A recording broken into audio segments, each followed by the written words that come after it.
1996. The second place finisher, believe it or not, Mark Martin coming all the way from the back of the field, passing third place Wally Dallenbach in the final laps. For Wallace, his first road course win in 5 years. This was a real dramatic race today. You know, I haven't won road races in a long time, but every year I've always run great. And finally, we got us a brand new car. We named this thing Killer. So race fans, we got a new one. It's called Killer, so that'd be good. Well, Rusty's day wasn't totally killer. He was fined $25,000 because his car didn't reach minimum height. It was only 3/16 of an inch short. NASCAR didn't see it as an enhancement. Wallace was allowed to keep his 6th career road course win. Okay, Alan, here's the points after Sears Point. Dale Earnhardt still on top, now 115th over Dale Jarrett. Terry Labonte consistent every week, 5th at Sears Point, now only 131 back, with Jeff Gordon and Sterling Marlin round out the top 5. Now on to a race that has nothing to do with points, but nonetheless one of the most colorful and exciting events on the NASCAR Winston Cup schedule, the Winston Select. The first of the race's 3 segments is won by Dale Jarrett after converting the field segment 2 is won by Dale Earnhardt, which gets us to the third and usually the most exciting segment of the Winston Select, and it lived up to its reputation this year. With Dale Earnhardt and Terry Labonte battling for the lead, Earnhardt gets loose in turn 2, almost wrecks both he and Labonte. The benefactor, Michael Waltrip, who along with Rusty Wallace, slipped to the underside to take over first and second. Younger Waltrip then holds off and really, in fact, puts some distance between he and Wallace as Michael Waltrip goes on to his first ever win in a NASCAR Winston Cup Series event. I got on the apron down there and got a little loose, got up into Terry. Luckily, we both didn't wreck, but that's when Michael and Rusty got by. Michael's awful strong, so congratulations to Michael Waltrip and the Wood brothers. They deserve to win. I knew they would run into each other. I just was hoping I'd be able to squirt through when they did, and that's what happened. You can't blame Dale. Heck, you know, you're leading the race or trying to be leading it, and he just got a little sideways, and, you know, that's part of it. Uncle Mike was just sitting there ready to jump when it happened. It was great to see the Wood brothers back in victory lane, but there's no time to rest. A week later, it's on to NASCAR Winston Cup's longest race of the season, the Coca-Cola 600, which is delayed by rain. But finally, Jeff Gordon leads the way from the pole for NASCAR Winston Cup Racing's longest event of the year. Lap 157, Kyle Petty and Ted Musgrave tangle on a restart, causing a pileup of 12 cars. Petty is penalized 5 laps for rough driving from the incident, and another 2 laps when car owner Felix Sabates comes over the wall to argue with a NASCAR official. That was not the worst accident of the evening, however. Johnny Benson gets in trouble in turn 2 and gets clobbered by Ricky Craven. Both drivers, however, are okay. The rest of the evening is dominated by Dale Jarrett, who runs away from the field, topping second place Dale Earnhardt by almost 12 seconds in collecting his 2nd win of 1996. Best car I've ever had racing anywhere. I can't ever remember anything being that good. You know, I'd like to take a lot of credit, but the car and the engine were just superior, and a lot of people could have won in that car tonight, but I'm just glad I was in it. With the 600 win and his earlier victory in the Daytona 500, Dale Jarrett has now put himself in position to have a shot at the Winston Select Million. But that's 4 months away when we visit Darlington on Labor Day weekend. Next up, the summer grind gets going in earnest at Dover. For the 2nd straight race, Jeff Gordon would start on the pole, this time for the Miller 500 at Dover. This week, though, his race trim was just as good as his qualifying setup as he keeps control of things nearly the entire race. In fact, his only real threat is Dale Jarrett, but Jarrett loses control of his machine after running over an oil spot while cruising along in the top 5 to stay over with a 36th place finish. The 24 car takes the lead for good at lap 372, passing Dale Earnhardt, and holds on from there to take the checkered flag nearly 4 seconds ahead of teammate Terry Labonte, who finishes 2nd. We stayed out of trouble, got our way back up there, and that's what a good team does. You know, they get back after it, and they make good, consistent pit stops, and you know they made it back up for us. Race it, I saved his butt, but I didn't. I think he saved mine. He got the car dialed right back in for us, and the rest of the day was great. Next up, Pocono, and the big story of the weekend happens on Friday in qualifying as Dale Jarrett cracks the wall in turn 3, breaking a couple of ribs and his kneecap on his left leg. In pain, Jarrett qualifies the car 28th on Saturday, but he knows racing 200 laps on Sunday will be tough. You know, I'm just going to try to kind of pace myself, and the biggest thing is just how much the knee's going to be able to stand. As I know it's a lot weaker than what it normally would be, but I think that I'm going to be able to make it. And, you know, that's what these guys, they work hard to get this car ready, and I want to stay in it. But Alan, the racing continues, and guess who's on the pole? Well, let me see. It was Gordon the last 2 weeks. Could it be him? Have you ever guessed Jeff Gordon, who gets his third straight pole, fourth if you want to count the Winston Select. And once again, Gordon has one of the best cars come race time. On the other hand, for Dale Earnhardt, things aren't quite so good, as the 7-time champ has engine trouble, leaves the race with 75 laps to go, winding up 32nd. Gordon's toughest challenge came from Rusty Wallace. But when Wallace leaves the pits on lap 135, he loses the clutch and ends up 31st. From there on, it's all Gordon who dominates the rest of the race. This time, no mischief like there in 1995, as Gordon picks up his first ever win at Pocono, 4 seconds ahead of second place Ricky Rudd and third place Jeff Bodine. You got to have respect for a racetrack, and I certainly do have a lot of respect for this one, and now hopefully it's got some respect for me. I mean, you know, we've been fighting hard to win one here, and we've been close, and you know, this is a tough track. You can't get the thing perfect everywhere on the racetrack, and so I think this is one track that a driver wants to win at. Now it's on to Michigan, and Benny, guess who's on the pole? Hey, that's a no-brainer. Jeff Gordon. Nah, not this time. How about Bobby Hamilton winning the pole in Richard Petty's Pontiac? First time the 43 car sat on a pole since Bristol in August of 1979. As usually is the case at Michigan, fuel mileage is the story of the day. Sterling Marlin has by far the fastest car on the track, but at lap 188 he's forced to make a stop for fuel. That opens the door for Jeff Gordon and Ernie Irvin to move up to first and second. But with 10 to go, Ernie needs to stop for a splash and go. 1 lap later, Gordon does the same. So Rusty Wallace becomes Mr. Fuel Mileage. He inherits the lead and does everything he can to conserve gas over the final 9 circuits. Holds on to collect his 3rd win of 1996. It's not always the fastest car that wins at Michigan. The stop before, the car was really running good, and I was saving a little bit of gas, but I noticed I kept pulling away from him too. And right there at the very end, I was running half throttle. Then we had to get after a little bit more. Then I noticed Terry Labonte starting to fade behind me, and I said, man, we're looking pretty good right now. So I milked it right to the end, and when it was all over, I thought I'd have a lot of gas left because I saved so much. How about only half a pint left? That's all I had. If I wouldn't save that gas, there's no way I'd have made it. All right, folks, let's take a look at the NASCAR Winston Cup point standings at the midpoint of the season. Dale Earnhardt going for number 8 right now has a 15-point lead over Terry Labonte. What a comeback Labonte has made. And Jeff Gordon, another great comeback. Disaster start. He's now 3rd, 47 points behind Earnhardt.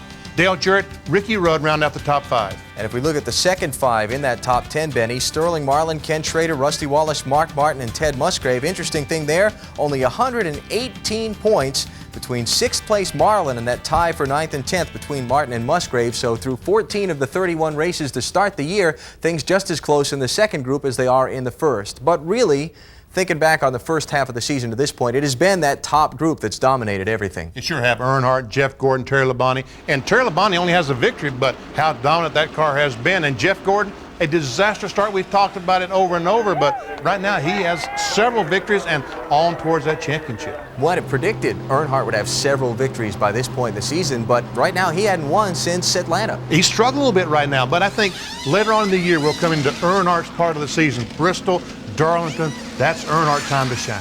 Dale Jarrett's been spectacular in the early part of this season until we got to this last month or so. The month of June got to him.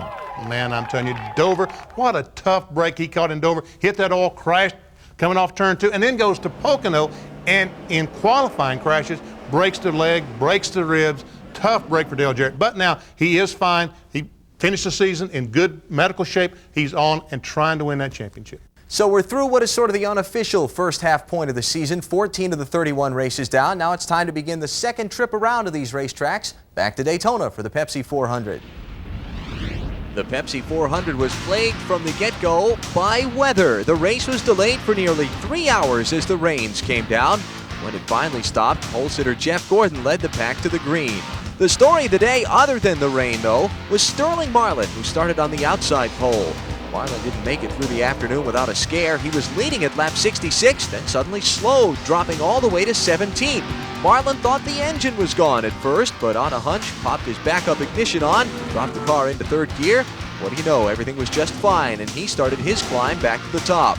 Marlin made it all the way to 5th when the rain came at lap 78, forcing another caution. Once back under green, again Marlin's dominance continued, and on lap 87, he passed Michael Waltrip for the lead. Then on lap 100, the caution flag came back out when John Andretti and Dick Trickle got together going into turn 1. By this time, though, word had come that the rain was going to return. Tony Glover, Marlin's crew chief, decided they should stay out on the track, which ended up being the best call of the day. 17 laps later, the thunderstorms arrived, the race was called, and Marlin had his 6th Winston Cup win. Harry Labonte came in 2nd, Jeff Gordon 3rd, and Dale Earnhardt 4th, further tightening the points race. Earnhardt now holding only a 5-point edge over Labonte. But it was Marlin's day to make it to victory lane. Everything fell our way. We had a little scare there early when the ignition went out and flipped the switch and clutched it and kept running. So I've never walked to victory lane, so I got here for the car cover, so it's kind of weird. So we're happy to be here, and hopefully it's the midpoint of the season, and we can get us a couple, 3 more wins and try to get back to top 3 of the championship race. The Jiffy Lube 300 saw Ricky Craven win his 2nd pole of the season, but after a disappointing afternoon, he finished 26th. It was a day that Fords headed up the top of the pack, and who better to see up front late in the race than Ernie Irvan, shooting for his first win since his near-fatal crash at Michigan in 1994. With Ernie leading with 55 laps to go, only the last set of pit stops stood in his way. After pitting on lap 245, his teammate Dale Jarrett took the lead.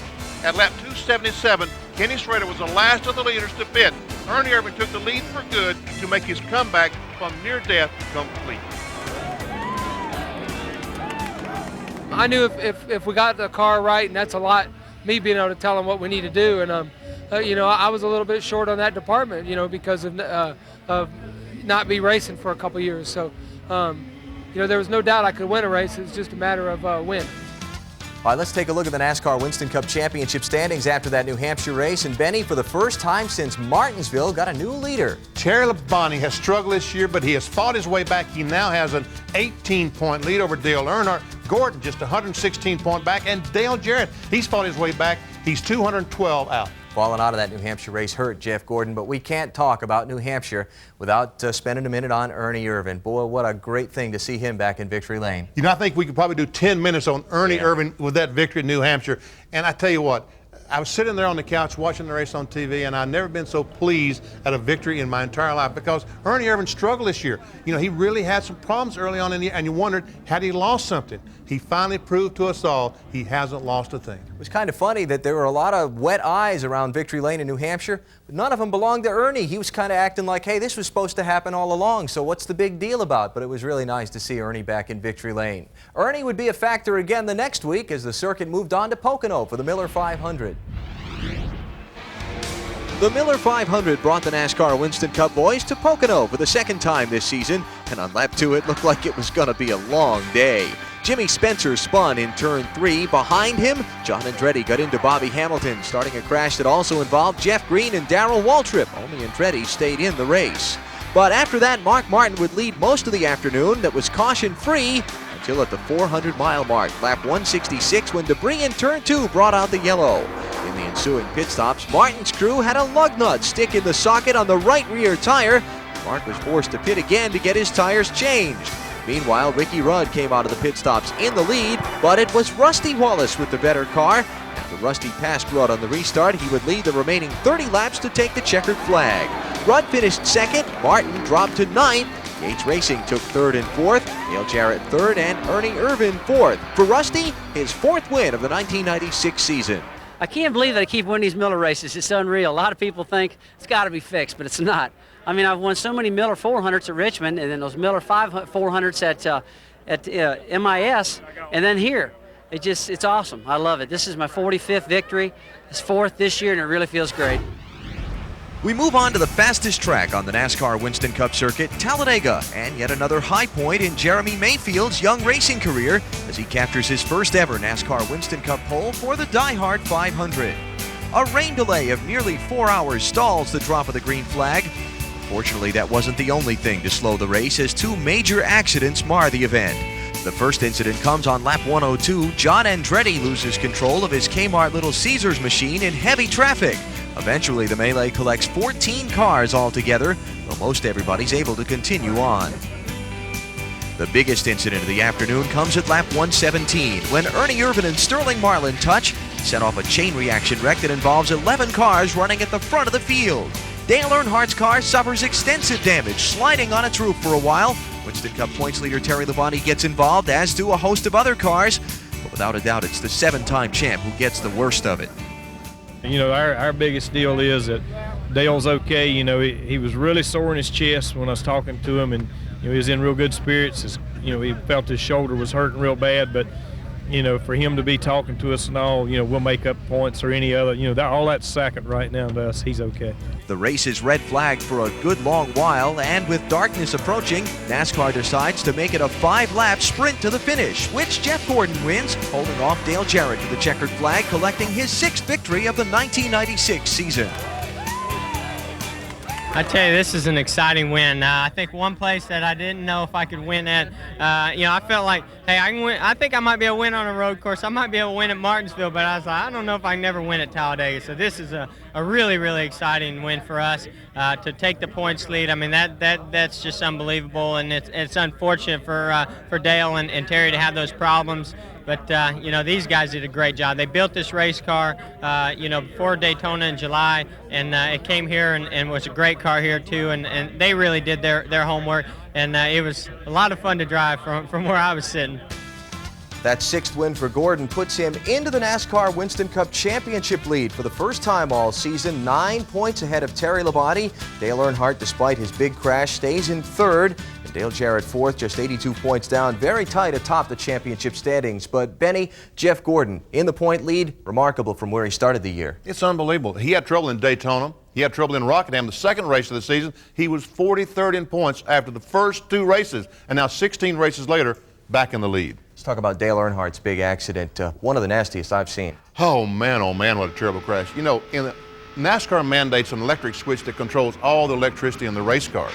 And Earnhardt is up on the instrument panel, and he reached up to turn that off after the crash and couldn't find it. It was down on the floorboard by his knees. That's how far it had been driven down by the impact. One of the things that NASCAR does after an accident goes back and looks at the wreck to see where they might make a safety improvement. For 97, a new roll bar mandated from the top of the windshield all the way down to the bottom, right where Earnhardt's car took the bulk of its hit. For Earnhardt, that Talladega crash left him with a broken collarbone and a broken sternum, the chest bone, and a lot of questions about how he was going to get through the next several weeks.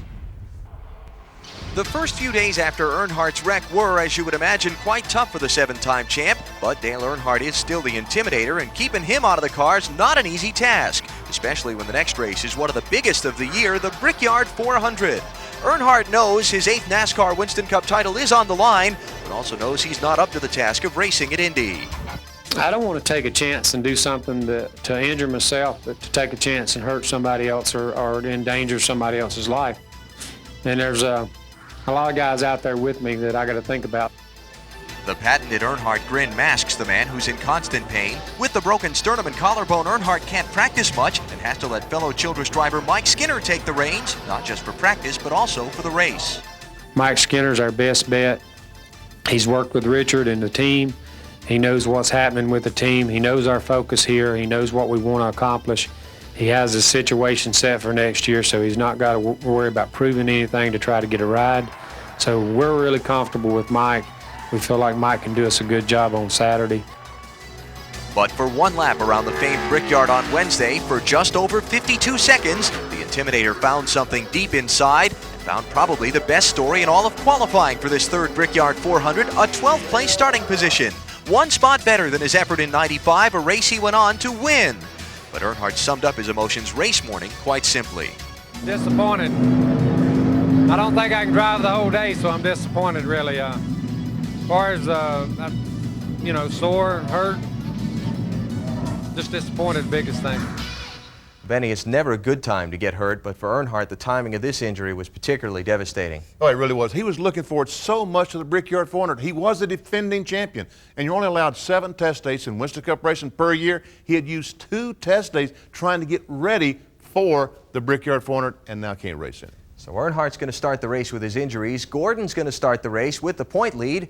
Neither one of them's day at Indianapolis would last as long as they wanted. Gordon leads the field to the green flag for the 2nd straight year at the Brickyard. And early on, it's a great race, with the lead being swapped back and forth and a total of 9 drivers leading in the first 32 laps. But for Dale Earnhardt, the competition doesn't last very long. On lap 6, the first caution, Earnhardt pulls into the pits to make the much talked about driver change. And for the 7-time champ, it wasn't easy physically or emotionally to get out of the car. The car was real comfortable, and I wasn't in much pain riding along there, but you know, the plan was to get him in there so just in case anything happened, I wouldn't hurt myself anymore. And dadgum, it's hard to get out of there, Jerry. I mean, you know, it's my life right here. It's also an early day for the pole sitter, who cuts a tire, heads straight into the wall on lap 23. Gordon spends most of the afternoon in the garage, eventually finishing 37th. We want to win, you know, this race really bad, but you know, we would have settled for anything other than, you know, some bad luck like this. So I didn't hit it real hard. I mean, I hit it hard enough to knock some things out of it, but we'll be able to get back out there, I believe, and make some laps. Another driver running up front suffers a cut tire. This time it's Kyle Petty, as Petty hits the wall and Sterling Marlin very hard, knocking both cars out of the race, and Petty out of the driver's seat for a few weeks with 5 broken ribs. It's Johnny Benson who steals most of the headlines early as the rookie leads 70 laps. In fact, staying out front for more on this day than any other driver.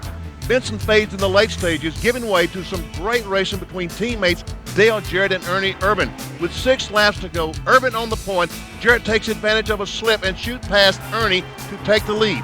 He then holds off his teammate for the final few laps to win the Brickyard 400. Dale Jarrett wins yet another big race, picking up his 3rd victory of the 1996 season. Car was great all day long. I was a little bit tight, and I saw Ernie was getting tighter too. I knew that was going to be a place I could make my move. He got in a little bit hard and a little bit high, and I saw an opportunity to get by him, and I just took it, and the car worked a lot better out front. Boy, what a feeling. This is just fantastic. This is a lot more heartbreaking than getting the flat tire that we had like 2 years ago. You know, we really figured we could come back here and have a good race, and we did. Just fell a little bit short. So Jarrett wins the Daytona 500, the Coca-Cola 600, the Brickyard 400, pardon the pun, but if you had to pick 3 to win, he was right on the money. Yeah, money, $564,000 worth winning the Brickyard 400. You know, his father, Ned Jarrett, won 50 Grand National races, Winston Cup races, 2 championships. In his career, he won $350,000. So Dale wins 1.5 times as much money in 1 race. And he's got a shot at another $1 million at Darlington come Labor Day weekend. Now, Terry Labonte's back in the point lead. Gordon's problems. Terry's back on top. And now we've got the road course at Watkins Glen next. And Dale Earnhardt gets out of the car early at Indianapolis. He says he wants to go the whole way on a road course. Now, can you imagine, folks, turning right, turning left, shifting gears with a broken sternum, breastbone, and a collarbone? You just don't think there's any way in the world that Earnhardt can last all day at Watkins Glen. And yet, come Friday in qualifying at Watkins Glen, guess who's on the pole? I got a checkpoint over here as he comes into turn 11, and he's right up there with Ricky Rudd and Dale Jarrett. Let's see if he can do it. Former 2-time pole sitter. He did it. He's on the pole. Unbelievable 73.054 seconds.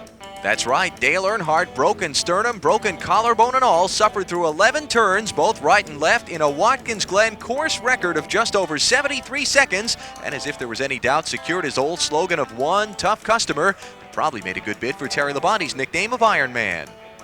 To wrestle the car like I wrestled at that lap and put that effort in there, I told the guys I could do a little more than what I run in practice, and that was a 14.09, and to do that, I'm pretty proud of it. I sure hope it stands for the pole. Of course it does hold, and Earnhardt leads the field to the green. The Flying Aces have NASCAR Busch Series points leader David Green standing by in case the Intimidator can't go the entire race distance of 90 laps. Earnhardt gets what seems like an early break with the first caution flying at lap 5. But instead, the Black 3 does not pit, and Earnhardt stays on board, David Green has to wait for another shot. Earnhardt wasn't just out there riding, he was riding out front, leading 54 laps more than anyone in the bud at the Glen.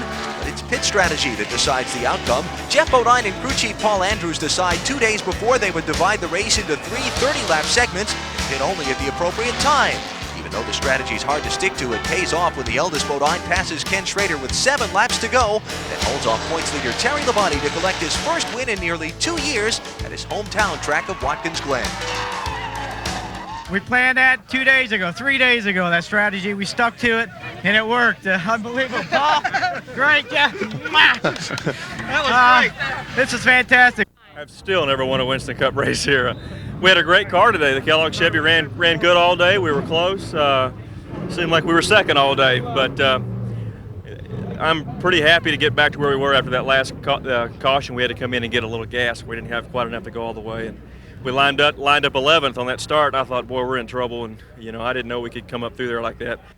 And then there's the exhausted Dale Earnhardt. After an amazing run going the entire distance with 2 broken bones, he finishes an incredible 6th.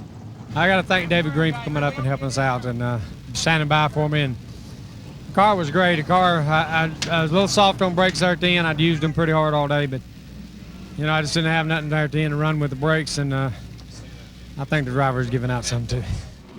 Given out or not, Earnhardt, or Superman as he was called after Watkins Glen, doesn't get much time to rest. Next up, Michigan, where Jeff Burton gets his first career pole. Early and often, it's a Roush car up front, but it's not the Exide battery sport of pole sitter Jeff Burton. It's his teammate Mark Martin showing the way for most of the afternoon. Behind Martin, it was a wild afternoon as Johnny Benson finds out, spinning in front and behind Michael Walter. Lake Speed leads for a while, but his afternoon goes sour when he and Sterling Marlin get tangled up. Both cars are done for the afternoon. With Mark Martin still dominating, Dale Jarrett wants to lead with time running out, only 7 laps to go. Jarrett slips by Martin, goes on to lead the final few laps, and he adds another trophy and, of course, another big paycheck